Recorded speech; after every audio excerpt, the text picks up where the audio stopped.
The Galactic Biological Archive classified Earth's fauna with a single designation, lethal. Every creature from the smallest insect to the largest mammal carried this warning. The alien scholars found this baffling.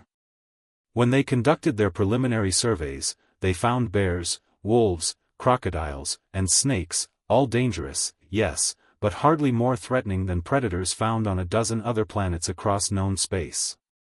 Dr. Shankar, a Vrelian biologist whose crystalline form reflected light in 1,000 colors, stood before the archive's holographic display of Earth's ecosystem. Beside her stood researcher Tom Vell, a gaseous being contained within a force field, and Commander Zex Kath, a military strategist from the Krell species. "I don't understand the classification," Dr. Shankar said, her voice like chiming bells. "The predators are powerful, yes, but not extraordinarily so. Why does every single organism carry a lethal designation?" Commander Zex Kath consulted the detailed files. "Perhaps it's an error in the archive. Or perhaps the classification system is different for death worlds." "No," came a voice from across the chamber. Dr. Vexthar, one of the oldest scholars in the archive, approached slowly. His forearms trembled slightly with age. "The designation is accurate. But you must understand what it means. It's not that Earth's wildlife is more dangerous than other predators. It's that Earth's wildlife has been evolutionarily shaped by the presence of humans." The scholars fell silent.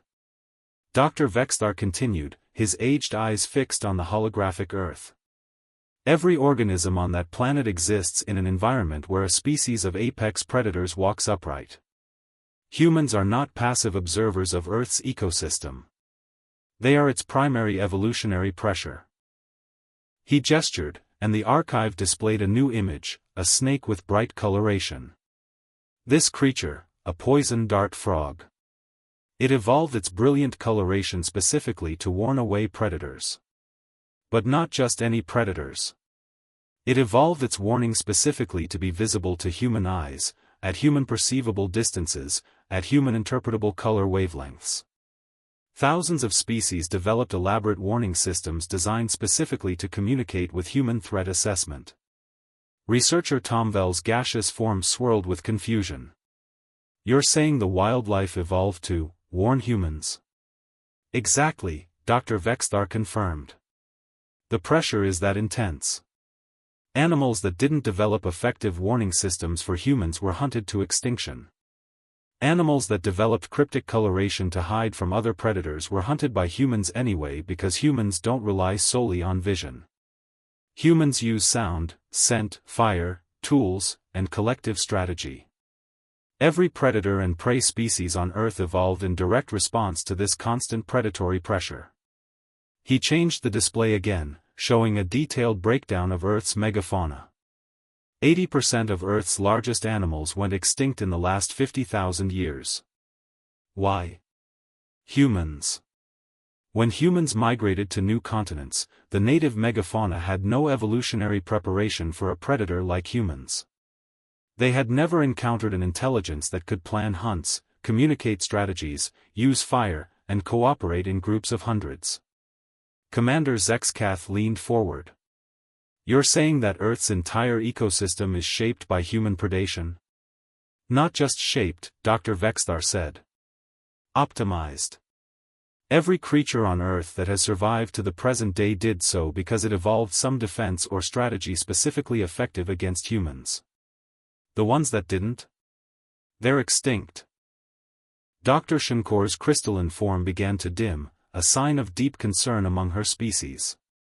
"This means that Earth's wildlife isn't classified as lethal because they're individually dangerous. It's because they're collectively evolved to survive against humans. And if humans cannot fully control or predict them," researcher Tom Vell added slowly, "then to us, they are lethal by definition." Dr. Vexthar nodded. "A tiger is lethal not because a tiger is stronger than other predators, but because tigers evolved specifically to hunt prey that evolved specifically to evade tigers. That prey, ungulates, primates, and yes, sometimes humans, develop strategies and intelligence in response to tiger predation. Every organism on Earth is locked in an evolutionary arms race millions of years old. He displayed one final image, humans with primitive tools standing against megafauna. For millions of years, humans were not the apex predators. Other predators hunted them. But humans had one advantage: adaptability. They learned to use tools, to hunt collectively, to communicate complex strategies. They survived through intelligence rather than physical superiority. And in response, every other species on Earth evolved in ways to counter human intelligence. The scholars stood in stunned silence. So the designation lethal, Commander Zexcath said slowly, means that every organism on Earth is lethal specifically because it has been shaped by millions of years of evolutionary pressure from human predation? Precisely, Dr. Vexthar confirmed. You cannot simply introduce humans to Earth and expect them to dominate. Humans have shaped that world so completely that every creature in it, from insects to whales, carries the genetic memory of that evolutionary relationship. The ecosystem doesn't just tolerate humans. It has evolved around them. He dimmed the display. That's why the classification is lethal.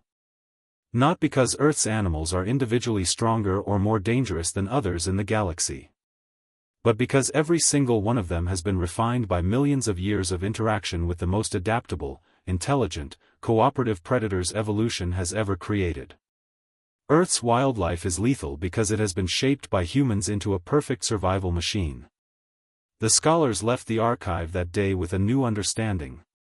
Earth's designation as lethal was not a warning about the planet's predators.